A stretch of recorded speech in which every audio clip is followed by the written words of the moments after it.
네, 안녕하십니까. 오늘 2024년 2월 3일 차분한 토요일입니다.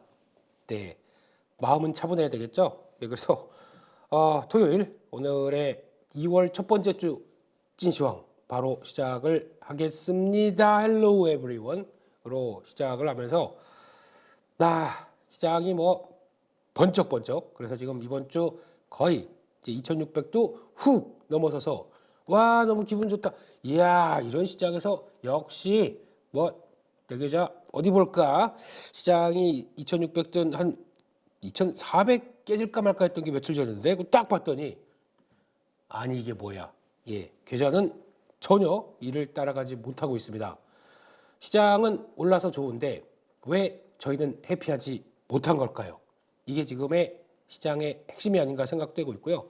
그런 쪽에서 많이 괴로워하시고 또 시장에 대해서 변화를 너무 대응을 못하셨다라고 생각하시면서 괴로워하실 분들 많으시지 않을까 생각됩니다. 이게 시장의 한 색깔인 것 같고요. 또 대한민국 증시의 하나의 뭐 단면, 저희가 잘 알고 있었죠. 한국 증시는 오른다, 뭐 하나만 대차게 올라가는 이런 상황이 되다 보니까 나머지는 다 죽이고 한쪽만 계속 가고, 이거 많이 느꼈습니다. 많이 느꼈는데 당할 때마다 왜 이렇게 괴로운 걸까요?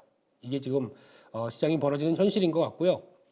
그러다 보니까 그런 거죠. 뭐 계속 시장에서 그래도 주도 섹터, 주도적인 흐름, 그리고 거기다 강한 종목 섹터, 이거를 꾸준하게 대응했던 트레이더의 한 사람으로서 과거에도 우선 매매했던 종목들이 이쪽이 세다 보니까 아유 시장이 좋은 거구나, 시장은 뭐 아니면 약해도 나는 잘하고 있구나 라고 생각했는데, 이번에는 개인적으로도 저도 아마 지대로 포부를 느끼다 보니까 그런 생각이 들더라고요. 예.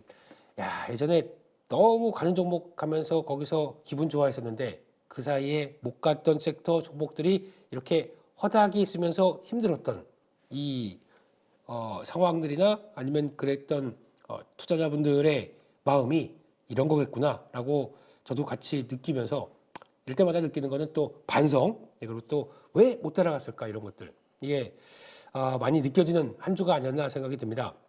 그런데 이럴 때마다 느끼는 거는 아마 그래도 교훈이나 반성이 있어야 그 다음을 잘 할 수 있겠죠. 그래서 일단 첫 번째, 이번에 시장의 움직임이 나올 때 가장 핵심적인 거는 논리가 저평가였습니다. 저평가 종목들을 잡아다가 우르르 다 끌어올리는 현상들, 거기다가 수급까지 맞춰지면서 거기다가 이벤트, 정책적인 이벤트 이런 것들까지 다 맞춰지면서 이번에 대한민국의 한 3년 동안 거의 정체되고 저 밑에 두고, 그리고 에이 설마 저게 움직이겠어? 라고 했던 설마란 단어가 얼마나 이게 무서운지 이걸 또 한번 느끼게 했다고 보여주고 있습니다. 그리고 아마 그래서 지금까지도 아직 뭐 탄 사람은 없잖아, 우리밖에 없어, 그럼 계속 끌 수도 있습니다. 그렇다고 하더라도 제가 보통 그런 거 있죠. 저도 이제 트레이더를 하는 입장으로, 트레이딩을 하는 입장으로서 제가 별로 안 좋아하는 공이 있습니다. 그러니까 타자입니다. 제가 타자인데 저는 아웃사이드로 꽉 찬 아리랑 볼 별로 안 좋아합니다. 근데 계속 그것만 던져요. 그것만 던졌는데 꾹 들어다 스트라이크래요. 저 나 치기 싫은데, 근데 쭉 스트라이크래요. 그러면 마지막으로 에이 무리해서 에이 이번에 하고 쭉 바깥쪽으로 들고 그냥 휘두르느냐, 아니면 그냥 에이 이번에 삼진 아웃 되고 다음 기회를 노리느냐, 계속 저한테 그것만 줄까요? 네, 그건 아니겠죠. 그렇기 때문에 같은 공의 구질을 맞춰가지고 또 열심히 연습해서 타격을 날리는 흐름을 가져갔다고 하더라도 지금 중요한 거는 그게 내가 좋아하는 공이 아니에요. 뭐 공 타석에 들어설 때마다 다 제가 원하는 공 칠 수가 있을까요? 예, 칠 수 없습니다. 그렇기 때문에 좋아하는 공을 올 때까지 또 기다리는 것도 하나의 방편이다라고 생각했지만, 그래서 이렇게 대차게 센 종목들이 나오고 강하게 들어왔을 때는 뭐 지금 와서 생각하지만 트레이더로서는 붙는 게 맞습니다. 그래서 어떤 거냐면은 보통 이제 저희가 매매를 할 때 보게 되면은 계좌가 내가 갖고 있는 게 A라는 사람이 가지고 있는 계좌가 일단 뭐 100이 있습니다. 100이 있는데 거의 매매하다 보게 되면 90 정도까지는 거의 다 뭐 주식으로 꽉 차 있고 매매하고 있는데 10 정도가 현금이 있습니다. 근데 이런 분만 하더라도 되게 어떻게 보면은 모범적인 투자자죠. 현금이 있다는 거에 대해서. B란 투자자가 있습니다. B란 투자자는 100이란 쪽을 똑같이 매매하는데 50 정도만 있고 50 정도가 현금입니다. 에이, 저럴 거면 주식 왜 해? 주식은 그냥 있는 거 그냥 빡 다 사놓고 상남자답게 자 올라라 올라라 올라라 이거 하는 게 최고라고 하더라도 두 투자자의 차이는 일단 A란 투자자는 하나 맞추면은 그쪽에서 맞춰서 딱 맞추면 거의 엄청난 홈런 하나가 나옵니다. 큰 게 나옵니다.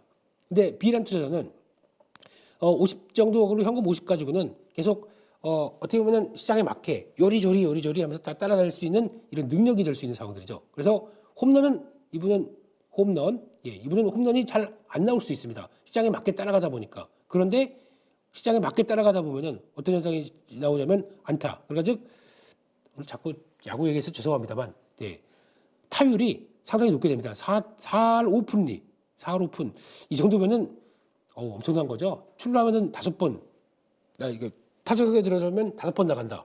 엄청난 거죠. 이렇기 때문에 아마 여기서 내가 투자의 방향을 어떻게 세우느냐가 중요하지 않을까 싶습니다. 그냥 다른 거 뭐 이번에 기업 밸류 프로그램 모르겠고 이쪽 가는 거 다 모르겠고 난 여기서만 딱 투자를 갖고 있겠다. 그래서 거의 꽉 찬 상황에서 내 차례만 들어왔을 때 쭉 올라온다. 아이고 브라보 그리고 엄청 큰 홈런을 날릴 수가 있습니다. 이번에 어떻게 보면은 그렇게 하셨을 수도 있지 않았을까? 이건 모르겠습니다. 올해 자동차 지주회사 뭐 금융 이쪽이 될 것 같아서 거기서부터 시작부터 딱 포지션 차놓고 거기서 딱 기다리고 있던 사람들이 얼마나 됐을까요? 저희가 그냥 다 물려있던 거죠. 물려있던 게 지금 제가 금요일날 가장 많이 들은 거 현대차 이제 본전 왔습니다. 3년 만에 본전 왔습니다. 팔까요? 한 20번 들었습니다.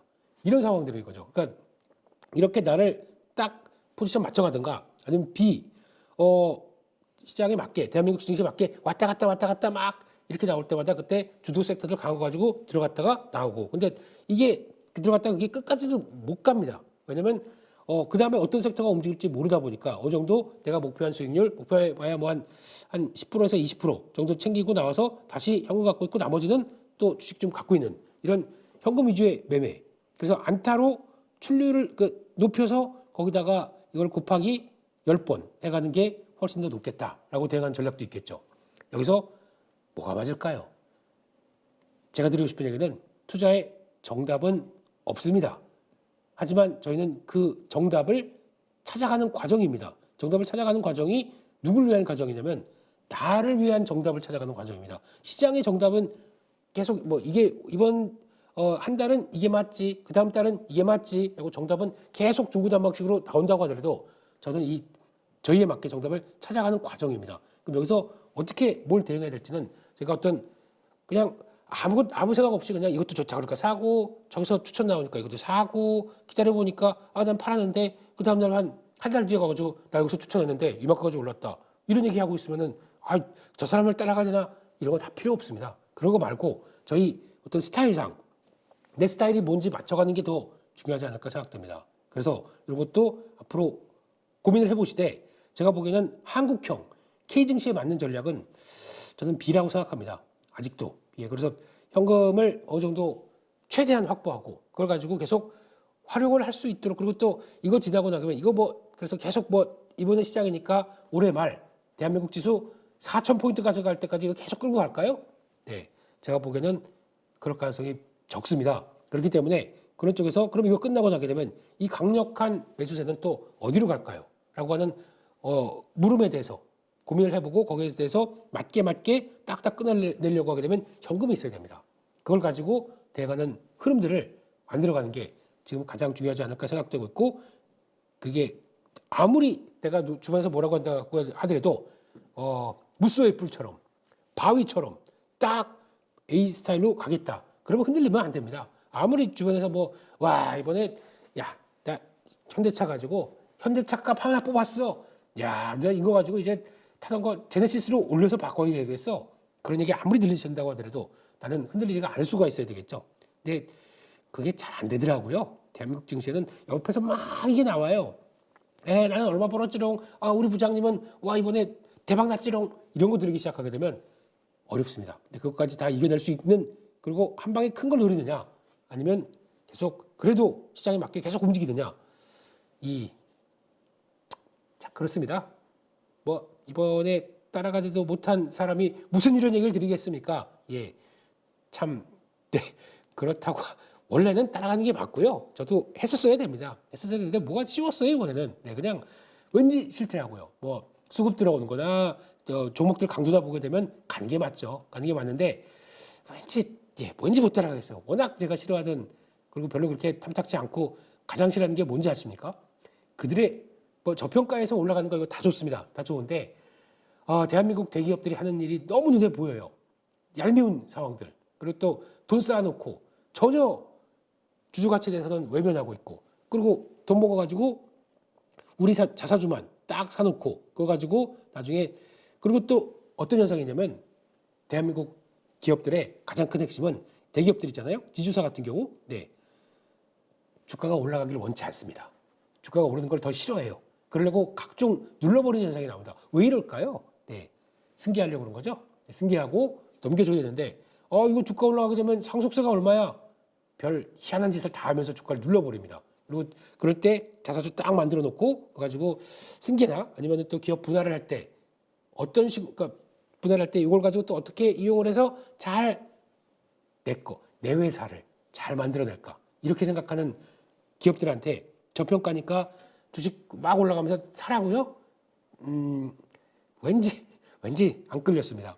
하지만 뭐 그것도 어쩌겠습니까? 시장이 맞다 그러면 시장이 맞는 거니까. 예, 이번에 그래도 재빠르게 트레이더의 마인드를 충분히 활용하셔서 이번 섹터 그리고 이번 강한 섹터에 편승해서 수익 나신 분 아니면 한 3년 동안 고생하셨다가 이번에 수익 나셔서 어떤 기회를 노리시는 분들 정말 축하드립니다. 예, 축하드리고 하지만 이게 스타일로 잡아서는 안 된다고 생각합니다. 이런 스타일이 아니라 대한민국은 이런 지주사 저평가 종목들이 어떤 큰 트렌드를 맞춰서 이제 레벨업하는 과정들 그래서 지수가 다시 움직이는 과정들은 너무 환영하고 좋을 만한 일입니다. 하지만 기업 내부적으로 이런 내용들을 싹 까보게 되면 그래서 제가 드리고 싶은 얘기는 딱 하나입니다. 기업 CEO 여러분, 예, 주주회사입니다. 주주가 투자한 그들의 이익을 위해서도 한 번쯤 생각을 해보세요. 그냥 내 회사니까 내 거니까 이걸 어떻게든 대대손손 자손에게 물려주려고 노력하려고 하는 그런 것보다 그러려면은 뭐 물론 정부에서도 세금 관련된 쪽들이나 상속세죠 뭐 이런 것들이나 여러 가지 변화를 좀 가져가야 되는 거고 그런 거에 첫 발이다. 그래서 기업 밸류업이 이제부터 시작이 된다. 그런 건 정말 놀랄만한 발전이고 앞으로 저희도 기회와 좋게 바뀌기를 정말 기원합니다. 자본주의 대한민국의 자본주의 시장이 바뀌는 것에 대해서는 정말 환영합니다만 다른 의도가 없기를 그냥 뭐 선거 때니까 이렇게 되는 이런 상황이 아니기를 정말 기원을 할 뿐이고 절대 그리고 또 지금 이렇게 나온 상황에 대해서 이번에 못 따라가서 내 계좌 엉망이야 나 죽겠는데 주식 다 때려치울까 이런 생각 하지 마십시오. 차라리 이런 쪽에서도 기회가 온다라고 하게 되면 다음에 또 다른 섹터가 움직여서 거기서 나오는 또 강력한 이런 매매의 기운들이 올라온다. 나 그거는 놓치지 않을 거야 라고 생각하시는 게 훨씬 더 건강하지 않을까 싶고 제가 올해 그런 얘기 드렸었죠. 대한민국 증시는 올해 2024년 방향성이 중요하지 않다고 말씀드렸습니다. 변동성이 폭발할 것이라고 말씀드렸습니다. 이게 왜 이런 얘기를 드렸는지 이해를 하셔야 되는 게 제가 느낀 게 이때 느꼈습니다. 이때 11월 달 이때 어떤 변화가 나오냐면 공매도 이제 못하는 금지 쪽으로 나오기 시작하다 보니까 이때 나왔던 게 외국인들의 선물 동향을 보고 야 이거 내년에도 만만치 않겠다는 생각이 팍 들더라고요. 선물로 이용해서 다양한 전략들을 쓰는 그들을 보면서 그러면 그때부터 벌써 나왔던 게 선물 장중 계약수가 보통 10,000개 이상 넘어가게 되면 캐파에 찬다고 볼 수 있습니다. 무시합니다. 그냥 극점과 극점을 향해서 달리기 시작하는 뭐 15,000개, 17,000개 이런 거 이제 팍팍 튀어나오지 않습니까? 이러면 그냥 한쪽으로 끝장을 보겠다는 얘기예요. 그런 식으로 지금 나오고 이날도 그랬잖아요. 이날도 이런 장대 음봉이 크게 나오는 날 그리고 또 크게 나오는 이런 때들 이런 거 보고는 참 내년에 내릴 때는 또 대차게 오를 때는 또 대차게 이런 생각이 되는 변동성에 대해서 지금 생각을 많이 하게 되더라고요. 이렇게 되면은 변동성 큰 장은 올해 초부터 계속 말씀드리다만 주식을 한쪽으로 90, 포트폴리오 쫙 갖고 있다가 이렇게 해서 만들고 거의 현금 없이 해서 주식 100으로 대응하게 되면 솔직히 변동성 장세선 못 따라갑니다. 왜냐면 이거를 빨리 정리하고 그러면 그 중에서 한 50은 정리하고 빨리 50은 새로운 섹터나 새로운 변화에 맞춰가야지 이게 될까요? 저희가 다 꽉 포지션 차 있는 상황 속에서 아무리 유연하다고 하더라도 자르고 딱 가는 거 어렵습니다. 그리고 여기가 나머지 50이 마이너스 손절로 대응하고 간다고 하게 되면은 더 어렵습니다. 그렇기 때문에 이런 변동성 큰 장세에서는 다시 한번 몸집을 가볍게 만드는 연습을 하셔야 돼요. 올해는 그래야 살아남습니다. 그리고 또 그런 섹터들이 있었을 때 과감하게 수급 들어오는 거나 보고 센 종목, 센 섹터 그냥 붙을 준비를 하셔야 돼요. 그리고 거기서 챙기고 나오고 그다음에 다음이 뭘까? 그렇다고 해서 이게 지금부터 현대차가 이제 30만 원대, 35만 원대 쭉쭉 가는 이런 거 생각하시면 오히려 그림을 크게 그렸다가 그렇게 그 중반에서 꺾이고 나오게 되면 여기 또 30만 원 가져가겠지. 지금까지 외국인들이 산 게 얼마야? 외국인들은 다시 한번 강조드리지만 이거 그냥 또 해서 쭉 끌어당기려고 살까요? 제가 보기엔 그렇지 않습니다. 이런 미친 변동성을 봤었을 때는 그런 전략이 아니라 한번 어떻게 해서든 지수를 끌어올리려고 한 단계 올리려고 하는데 어떻게 해서든 사람들이 없는 개인들이 없는 쪽을 피해다가 지금 움직이는 이런 상황들이거든요. 같이 너희들 먹여주기 싫어. 우리만 갈 거야. 라고 하다 보니까 거기 뒤늦게 동참한 기관까지 같이 이런 현상들이 나오는 거고 그런 전략적인 변화를 봤었을 때 이걸 가지고 그냥 이틀째 양봉 100포인트 올랐다. 그러면 다음 주도 한 100포인트 더 올라라. 이렇게 생각하기에는 무리가 있습니다. 그들의 전략은 아주 선물을 동향과 그리고 또 예전에 움직였었던 선물 땡기면서 보통 저희가 알고 있는 상식이 있죠.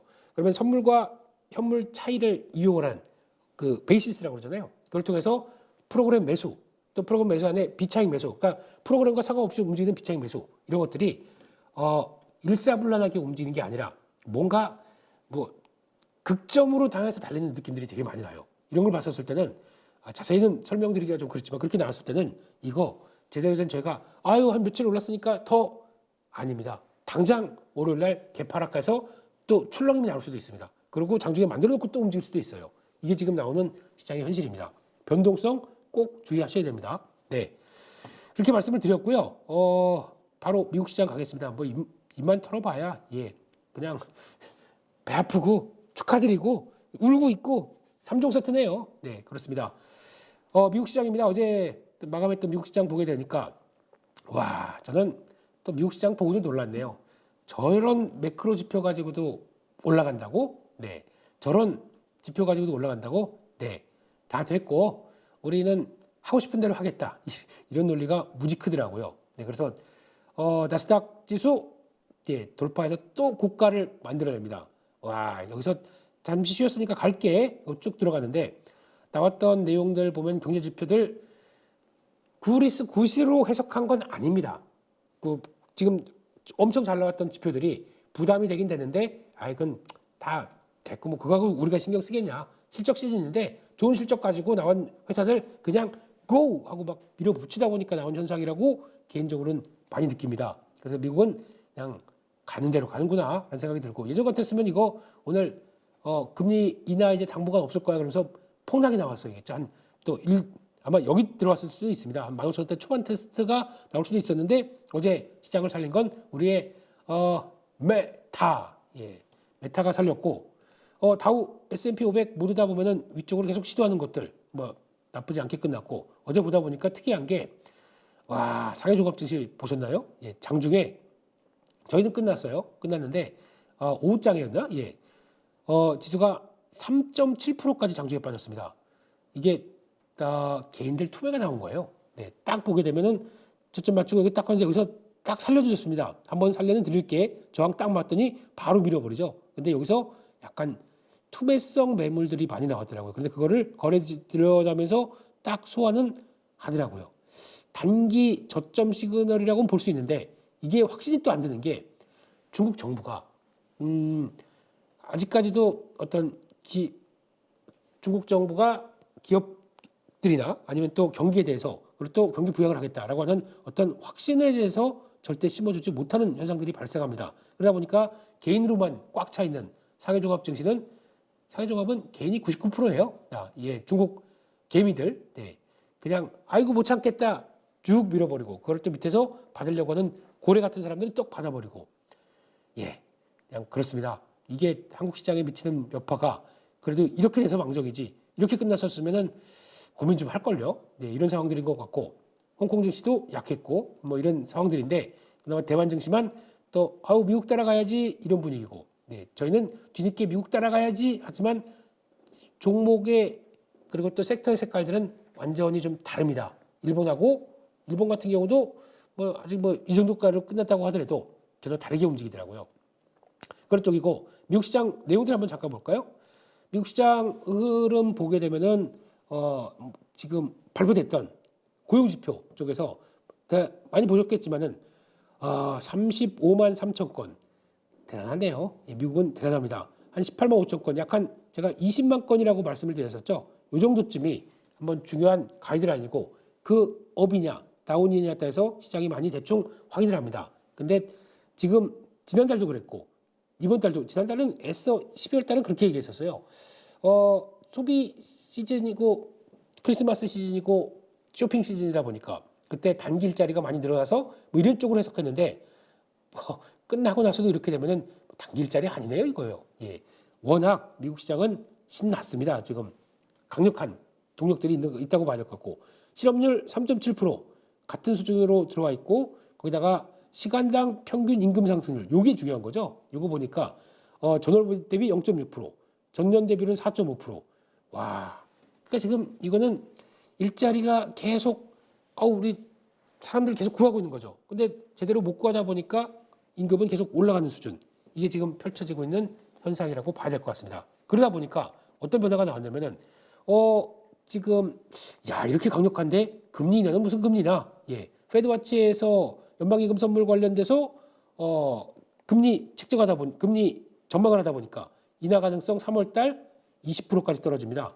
예, 한때 아시죠? 예, 75% 80% 있던 게 쭉 떨어졌습니다. 5월달도 잠깐만 5월달 금리 인하도 가능해? 예, 90%대에서 70%까지 떨어지고 있고 이렇게 나오고 있는데 그러다 보니까 상대적으로 기대감은 많이 낮아졌다라는 쪽인데 시장은 그건 됐고 예, 그냥 거기다가 메타 예, 실적 여기다 기름을 부었네요. 500억 달러 규모의 자사주 매입 승인. 하하하하. 예. 지금 메타는 가장 잘했다고 평가받는 게 이게 같이 평가를 받는 건지 모르겠지만 구조조정입니다. 구조조정으로 딱딱 깎아내서 인건비 줄이고 거기다가 그래도 지금 메타가 하는 건 그밖에 없잖아요. 지금 약간 사이트 하나 운영하는 거 예, 라고 볼 수는 있겠지만 네, 근데 과거 페이스북을 주도로 해서 이제 약간 기기도 확장해서 메타버스의 환경들을 이끌어내겠다라고 하면서 비용들 쫙 잘라버리고 거기다 나오는 효율성 맞춰놓고 돈 번다 그거 가지고는 자사주 매입한다. 미국 기업이죠. 딱 그런 상황들이죠. 근데 여기서 딱 느끼는 거는 이번 미국 기업들 빅 세븐 기업들 봤었을 때 딱 그런 느낌이 듭니다. 잘한 쪽이 어디냐면은 저희가 알고 있는 뭐 메타나 아마존 이런 종목들 쭉 나오기 시작하면서 한 5개 회사와 이번에 저 쭉쟁이 같은 이제 실적 마음에 안 들어 이런 쪽으로 나오는 애플 네 그리고 또 테슬라입니다. 이 두 개랑 거의 갈렸습니다. 물론 구글도 있죠. 구글도 있고 그 알파벳이죠. 이런 쪽으로 있었는데 요 특징들이 뭐냐면 일단 첫 번째 AI 다 한다고 하는데 AI에 대해서는 AI가 중심이 돼서 그런 소프트웨어 쪽으로 맞춰갈 수 있겠느냐라는 쪽으로 붙었는데 특이한 거는 이쪽은 하드웨어 쪽에 아직까지는 자동차 그리고 아이폰 하드웨어에 기반이 돼서 움직이는 쪽들은 이거 제대로 못했을 것이다. 또 구글 같은 경우는 AI 시대에 제대로 잘 적응했을까라고 하면 요 의문들 갈리기 시작한 거죠. 이런 쪽으로 봤을 때 아무래도 하드웨어 쪽보다는 이걸 통해서 실적 흐름들을 맞춰가는 것들은 별로일 것이다 라고 바라보고 있고 오히려 소프트웨어 관련된 쪽에 어느 정도 성과내서 레벨업 팍팍 되는 회사들을 지금 시장은 더 쳐주고 있다. 이게 좀 구분이 되기 시작하네요. 그거는 AI가 또 여전히 나오고 있다. 그러면 저희는 미국 시장에서 AI 관련된 주된 트렌드가 꺾였나요? 안 꺾였습니다. 여전히 유지를 하고 있습니다. 그런데 한국은 지금 AI 쪽은 뒤쳐져 놓고 이제 일본식 모델로 따라갈 이런 저평가 종목들이 대세를 하고 있다 보니까 약간 지금 미국 시장의 결과 안 맞죠. 또 미국 시장에 하나 흐름을 볼까요? 미국 시장은 지금 무지 고민하는 것 중에 하나가 애써 뭐 금액 작을 거니까라고 하는 상업용 부동산 이쪽에 대해서 지금 고민이 시작됐습니다. CR이라고 하는 이쪽들. 그래서 지금 중소형 지방은행들이 타격받기 시작하는 게 툭툭툭 나오기 시작합니다. 이거를 뭐 에이 벌어지게 되면 연준이 해주겠지. 근데 벌어지기 전에 어떤 현상이 나오냐면 이 규모가 클지 안 클지에 대해서 파장이 어떻게 될지에 대해서 지금 막 뭐 CNBC 보니까 계속 얘기가 나오는 상황들이 있더라고요. 그래서 아직까지는 뭐 작은 규모의 은행들이다. 근데 제가 그렇게 못 느끼는 게 작은 규모의 은행들인데 이게 결국은 물고 물려서 대형은행까지도 영향을 끼칩니다. 그럼 그때 차단을 싹을 어떻게 만들까? 과거처럼 지난 실리콘밸리 뱅크 정리되는 것처럼 그렇게 빡빡빡 정리가 될 수 있을 것인가? 연준은 할 수 있을 것인가? 라는 쪽들이 지금 얘기가 많이 나오는데 이거 결국에는 은행주 얘기입니다. 그런데 한국의 은행주는 그거는 너희 얘기고 우리는 하하하 저평가 와하하 막 가고 있어서 돌파하고 있는데 잘 보실까요? 한국의 은행주는 괜찮을까요? 지금 여러 가지 PF 관련된 쪽에서 아직까지 은행 쪽은 뭐 별 관심 우리 손해본 거 없어? 라고 하는데 끝일까요? 은행은 마찬가지로 제2금융권 이쪽에서 타격이 크다고 합니다. 새마을금고 이런 쪽에서 타격이 크다고 합니다. 이게 여파가 은행은 우리 없어 딱 끝날까요? 거기다가 지금 자영업자분들 너무 힘들어하시는 이 자영업자분들의 고통들 연체이자율 계속 올라가고 있고 별 때마다 얼굴 쫙쫙 빠져가서 얼굴 요만하게 되신 이런 분들 보면 너무 마음이 아픈데 장사가 안 되신대요 요즘에. 그래서 너무 마음이 아파 죽겠는데 이런 상황들까지 생각하게 되면 그냥 저평가니까 쭉쭉 달려 고! 라고 하기에는 아직 많은 변화들이 있는데 그래서 만약에 미국이 여기 영향을 받는다. 국내 같은 카테고리에서 은행주들도 영향을 받을까요? 안 받을까요? 일단은 체크해 보시죠. 그렇게 봐야 될 것 같고요. 그런 쪽에서 또 하나 지표 발표된 게 1월 소비자 심리 지수 79로 발표했습니다. 지난달에도 한 70 근처까지 와서 세다라고 했는데 이건 뭐 2021년 7월 이후 최고치를 기록할 정도로 여전히 70도 아니고 79예요. 거의 이제 조만간 이제 100대 가겠네요. 100. 이런 상황이 되어 있는데 진짜 특이한 거는 소비 심리 지수가 이렇게 좋은데 기대 인플레이션은 또 떨어져요. 지난달 3.1에서 2.9로. 되게 특이하네요. 물가 이제 빠질 거야.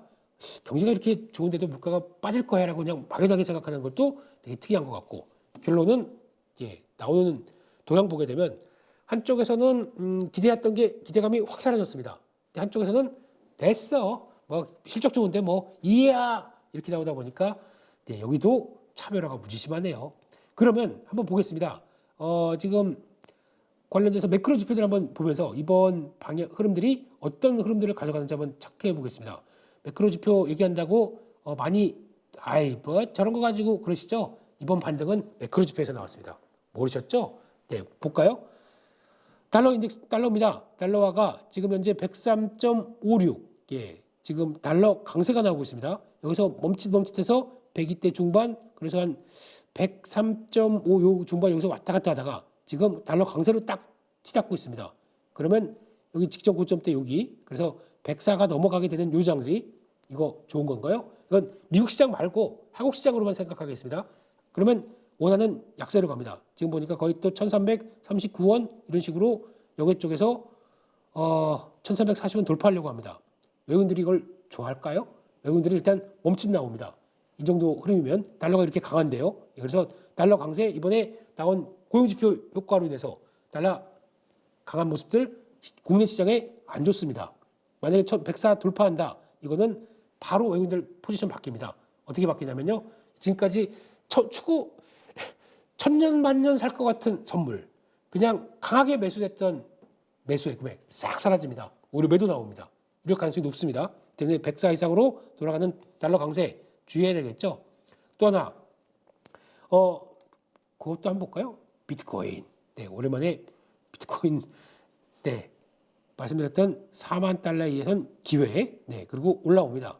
근데 여기선 아마 4만 2천, 4만 3천이 왜 저항이냐면 이때 거래가 좀 돼 있거든요. 그러면 여기서 주춤주춤할 겁니다. 최대 또 여기를 찍거나 아니면 여기서 좀 횡보하거나 이럴 때 확인되게 되면 다음으로 넘어가겠죠. 이런 과정들 그들은 싸게 살려고 합니다. 꼭 기억을 하셔야 돼요. 네, 그렇게 보셨으면 좋겠고, 그리고 또 하나 더 그러면 금리 좀 봐야죠. 미국의 10년물 국채 금리. 이번에 시장이 턴했던 가장 대한민국 증시를 사야겠다라고 생각했던 가장 큰 요인이 여기서 나옵니다.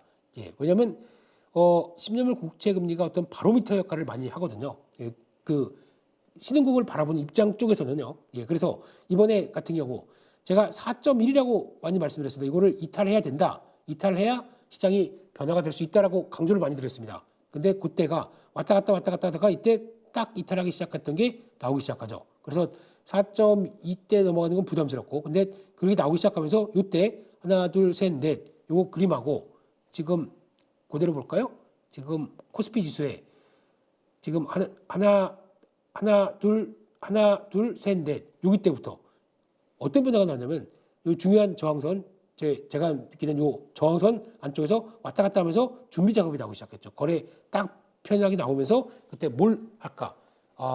원래는 이렇게 되면은 외국인들이 시가총액 상위 종목인 삼성전자, SK하이닉스를 들면서 같이 쫙 끌어가는 게 맞습니다. 이번에 안 그랬습니다. 왜냐고요? 개인들이 너무 많이 붙어 있어요. 이때 무슨 변화가 있었냐면 신용으로 코스피가 갑자기 확 늘었습니다. 뭐 많이 사냐면 삼성전자, SK하이닉스가 갑자기 신용이 확 늘더라고요. 올해 어차피 이쪽이니까 그쪽 손 안 대는 거 보세요. 아주 명확하게. 그쪽 말고 개인들이 많이 갖고 있는 거 그거 말고 뭐 없어? 쭉 시가총액을 보다 보니까 자동차가 마음에 드네. 자동차 지금 이렇게 저평가인데 땡겨도 누가 뭐랄 거 없을 거 아니야. 수출 지표도 괜찮게 나오네. 선망하네. 그러다 땡겨도 누가 뭐랄 거 없을 거 아니야. 금융주, 뭐 지주사 이런 것들은 이제 같이 결부되다 보니까 거기서 기업 밸류업 프로그램 이거 나온 지도 이때가 아니에요. 1월 중반에 벌써 나왔습니다. 원래 이 폭락하는 날 근처에 기업 밸류업 얘기가 먼저 처음으로 나왔었어요. 우리도 그렇게 하겠다. 시장은 그때부터 폭등하지 왜 지금 뒤에 나옵니까? 그들의 입맛에 맞게 그들의 의도대로 하는 거죠. 그러다 보니까 여기서 나오기 시작했습니다. 근데 이때 어떤 일이 일어났었냐면 제가 월요일마다 장시작 전환하면서 계속 그 얘기 드립니다. 글로벌 주식형 펀드, 글주펀이라고 많이 들으죠. 그러면서 자금 동향 말씀드릴 때 한국은 12주 연속으로 자금이 유입되어 있습니다. 왜 이렇게 빠지는지 이해가 안 되네요. 이거 하다가 조만간 변화가 나올 수도 있겠네요. 라는 정도인데 쌓이고 돈 딱 쌓아놨다가 선물로 계속 눌렀던 거 이거 누르고 눌렀던 거 야 준비해 이거 누르고 있어 이거 조만간 딱 튼다 준비해 그러면서 주식 사면서 같이 선물까지 팍 되다 보니까 이런 급격한 흐름들이 나온 거죠. 결국은 돈 쌓아놨던 거 들어왔던 거 쌓아놨다가 거기다 플러스 선물 효과까지 같이 이어진 게 이번 작품이라고 봐야 될 것 같고요. 그럼 그때 트리거가 됐던 게 뭐였냐라고 보게 되면 아까 말씀드렸던 것처럼 지금 10년물 국채금리가 한국은 요거에 되게 민감하게 반응하더라고요. 여기까지 3.8대까지 들어오다 보니까 요거 때문에 또 반응이 나왔습니다. 그래서 어제도 그러면 이렇게 되면은 또 급하게 빠지는 거 아니야? 그래서 만약에 3.7까지 급하게 내려간다 이러면은 이렇게 급한 하락은 또 도움이 절대 안 됩니다. 그러면 또 어떤 얘기가 나오냐면 경기 침체 본격화되는 거 아니야? 이렇게 하다 보니까 걱정이 되는 거죠. 오히려 급하게 밀리는 거죠. 근데 아니나 다를까 그것보다 바로 4.04대까지 다시 빡 들어갑니다. 네, 이렇게 되면은 외국인들이 월요일날 어떻게 할까요? 안 좋은 시그널입니다. 외국인들은 또 그동안 지금 양봉 딱딱 만들어놨죠. 더 할 것 같죠? 내일 개파락 나옵니다. 월요일날 개파락 나와가지고 장중에 한번 출렁이면 만들 수가 있습니다. 근데 그럼에도 불구하고 지금 기업 밸류업 프로그램들이 잘 버티는지는 체크해야 되겠죠. 그쪽 버티고 나머지가 좀 괜찮은지는 모르겠습니다. 근데 그거는 시장의 색깔이 바뀌기 때문에 그 흐름들이 또 어떻게 바뀔지 모르기 때문에 체크해야 되겠죠. 이런 상황들로 바뀝니다. 그래서 일단 이렇게 나왔다는 거. 그래서 역배열로 들어왔지만 이번에 또 똑같이 4.1대가 시도가 들어왔다가 저항받고 이렇게 내려가는 구조가 나온다. 이러면 한국 시장이 그나마 제일 좋은 구조입니다. 근데 생각해봤더니 금리는 멀어졌고 경제는 계속 좋고 이거 반영돼야 돼 라고 해서 올라가기 시작한다 그러면 4.1 이상에서 움직인다. 저희 또 시장은 못 갑니다. 또 쳐줄 수밖에 없습니다. 그렇기 때문에 이런 것들도 체크해야 된다라는 쪽으로 보시면서 그렇게 썩 좋은 변화 아닙니다. 지금 현재는요. 네, 그렇게 바라보셨으면 좋겠고 상품 시장 쪽에서 유가까지 한번 잠깐 볼까요? 네, 유가 3종 세트 보게 되면 유가는 이건 뭐 혹시나 무슨 매크로 지표들도 다 이렇게 바뀌는데요. 뭐 네, 혹시나 지난번 요 고점대 여기 세 라인들 들어와서 80달러대 여기 그래서 요 정도쯤에서 80달러대 라인 들어와서 한번 고민하나 싶었더니 예, 그냥 다이렉트로 밀어버리네 3일 만에. 그래서 다시 72달러. 제가 말씀드렸던 게 75달러 업과 위와 아래에 대해서 분위기가 바뀐다고 말씀드렸는데 그래도 75달러대 여기서 크게 이탈 안 하고 바로 내려왔다. 한숨 더 온 거죠. 그렇기 때문에 물가에 대한 흐름들은 걱정이 그렇게 많이 크지 않아졌다라는 쪽으로 볼 수 있을 것 같습니다. 그래서 이런 건 안 돼. 근데 지금 반대로 10년물 국채금리 달러 생각보다 강합니다. 이게 조금 걱정이 되는 편이겠죠. 네, 그렇게 말씀을 드렸고요. 그래서 지금 시장 동향을 볼 때 일단 정리를 해서 말씀드리게 되면 지금 시장 분위기는 매크로 지표가 우려가 많아졌다가 다시 뛰어 올라가고 있고 그런 관점 때문에 한국 증시가 올라갔다는 쪽 말씀드렸고 거기다가 이번에 기업 밸류업 쪽이라고 표현하기보다는 저는 개인적으로 그렇습니다. 소외된 대형주가 정확하게는 개인 안 갖고 있는 개인이 엄청 저희가 물려 있는 쪽을 건드리기 시작해서 시장을 끌어내는 효과를 같이 들어갔다라고 보는 게 더 맞다고 봐야 될 것 같습니다. 그렇게 되면은 주가 재평가를 한번 잠깐 볼게요. 주가가 저희가 보통 얘기하는 과거부터도 싼 종목이 있습니다. 이 싼 종목 A가 있습니다. 와 이거 진짜 싼데 뭐 저희가 얘기하는 뭐 PBR 0.2배 거기다가 PER 따지게 되면은 5배. 야 저런 거 언젠만 가도 진짜 크게 갈 것 같은데 삽니다. 내가 돈 있는 거 탈탈 들어가지고 삽니다. 빠집니다. 시장에서 부각을 못 받습니다. 그리고 야 점점 빠집니다. 그러면 집이라도 팔아서 사야 되나? 네 그렇게 절대 못합니다. 예, 집은 소중하니까요. 예, 그렇긴 한데 이런 식으로 들어와 있게 되면은 언젠가는 갈 텐데 그러고 지금 3년이 됐던 이런 종목들이 이제 돌아가기 시작하는 거죠. 근데 자세히 보게 되면은 저희가 보통 이런 회사를 얘기를 할 때 산업을 한번 볼게요. 산업이라고 하는 섹터, 그러니까 즉 산업 아니면은 그 위치에 있는 현상을 봤었을 때 경쟁이 무지 돈은 벌고 있는데 캐시카우 역할만 하는 거예요. 근데 하는데 거기서 이런 섹터들이 산업 그리고 흐름들이 성장을 얘기하기는 전혀 없는 쪽입니다. 그냥 돈만 꾸준히 벌고 있는데 돈 먹어가지고 대주주도 그런 생각을 해요. 회사 입장으로도 돈을 벌어가지고 저거 언젠가 사양산업으로 가고 언젠가 꺾일 수 있어. 이럴 때 최대한 왕창 벌어놓고 어디다 좀 쌓아놓자. 이걸 통해서 원래 주주 가치를 높이기 위해서 자사주 매입해서 소각. 무슨 그거 왜 주주들을 위한 건데 내 회사인데 왜 그들을 좋아해? 이렇게 하면서 딱 분위기는 만들어가기 시작합니다. 그랬을 때 이런 상황에서 뭔가 새로운 성장 동력이 찾기 시작합니다. 이거는 회사에 인적 변화가 좀 있어야 돼요. 어떤 대표가 바뀌었다거나 아니면 누군가 밑에서 이거 해야 됩니다. 우리 회사는 이거 해야 됩니다 하고 치고 올라오는 경우. 과거에 제가 그런 회사를 경험한 적이 있습니다. 동양제철화학 이름 잘 모르시죠?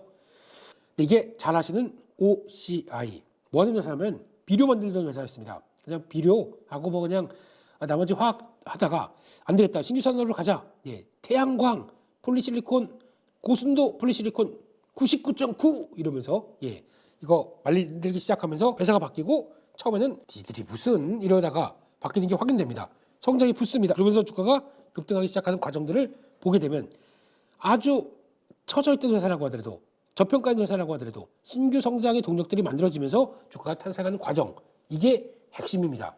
그냥 저평가라고 해서 올라가는 정도는 한계가 있습니다. 왜냐하면 실적이 성장을 안 하기 때문에요. 섹터가 산업이 정체가 되어 있기 때문에요. 이런 거는 저희가 그냥 뭐 기대를 크게 하지 말고 그렇다고 PBR 한 배 와서 PR 10배 이 정도까지 시장까지 올라오나요? 절대 못 갑니다. 그거는 저희 바람이고요.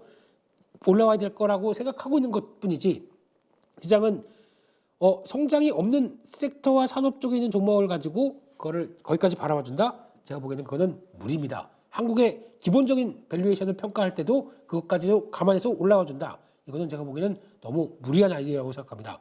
적어도 성장에 대한 변화를 가져가 줘서 그걸 가지고 이렇게 싼 종목이었지. 싼 종목들을 끌어올릴 만한 요인이 돼. 그럼 그때는 주가가 폭발합니다. 이런 걸 찾는 게 더 맞아요. 그러니까 단순하게 지주사 보니까 이번에도 그렇더라고요. 지주사 관련된 종목들 이거 보니까 지주 종목들 쭉 봤었을 때 이렇게 저평가야. 와 이거 갖고 있는 자회사 대비해서 자회사 더블 카운팅이나 아니면 그들이 하고 있는 주주 가치에 대한 마인드는 요만큼도 없는 회사들인데 이걸 가지고 뭐 비차익 매수가 사기 시작하니까 이게 그 다음에 수급 때문에 이건 더 간다. 예, 그러다가 고점에서 딱 물려버려요. 그리고 그 지주사가 그랬을 거면은 예, 얼마나 지금 이 가격대까지 오면 안 됐었겠죠. 반대로는 여기까지 왔다는 얘기는 시장에서 그만큼 관심이 없다는 얘기입니다. 그걸 가지고 어떻게 한번 이번 기회에 좀 만들어서 한번 붐업시키려고 이러는 것 같은데 예, 그냥 차라리 그들의 마인드나 좀 바뀌세요. 주주를 대하는 마인드나 좀 바꿔놓고 그 다음에 사람 말라 그러면 그 다음엔 모르겠습니다만 그따위 마인드를 갖고 있는데 예, 시장이 먹혀준다고요? 네, 그냥 이용하는 정도다라고 생각이 듭니다. 그런데 관련돼서 뭐 자동차나 인터넷 이쪽은 좀 그나마 조금 뭐 바뀌긴 있다고 하더라도 자동차 쪽도 이제 많이 바뀌는 거예요. 과거에는 선대 회장님 계셨을 때는 현대차에 대한 분위기는 그렇지가 못했습니다. 그나마 이번에는 많이 바뀌는 거다 보니까 좀 바뀌었는데 그러다 보니까 그런 뭔가 변화가 있다 보니까 그걸 가지고 저평가가 작용을 하는 거겠죠. 이게 가장 핵심이 아닌가 생각됩니다. 그런데 그렇다고 해서 많이 왔습니다. 예, 개인적으로는 어느 정도 좀 올라왔기 때문에 여기서 무리해서 대응한다. 저는 아니라고 생각합니다. 인터넷 쪽 실적 잘 나오고 보니까 이번에 OPM 정상적으로 들어가서 성장 확인했다. 그렇기 때문에 움직임이 나오는 거 이런 거는 좀 계속 체크해야 될 것 같고요. 바이오주 움직이긴 움직이는데 생각보다 그렇게 크게 움직이지 못하고 몇몇 종목들만 움직였죠. 2차전지주 바닥 따지고 움직이고 있는 이런 상황들. 이런 쪽을 봤었을 때 이번 주 섹터는 이것 빼고는 여기 얘기할 게 없습니다. 이번 주 시장에서 간택된 섹터 요거. 예. 그러면 이것만 주구장창 계속 가서 시장을 끌고 아예 나머지는 안 되고 이것만 앞으로 한 6개월 계속 올라가서 시장이 이걸 가지고 지금부터 KB금융 지금 뭐 6만 원 넘어 6만 원대 후반이니까 한 15만 원. 네. 그리고 나머지 종목들 지주사 삼성물산 이 정도 말고 한 70만 원 이런 식으로 빡빡 올라가 가지고 시장을 끌어올려서 나오겠느냐. 네. 가게 되면 갈 수도 있겠죠. 근데 저는 네.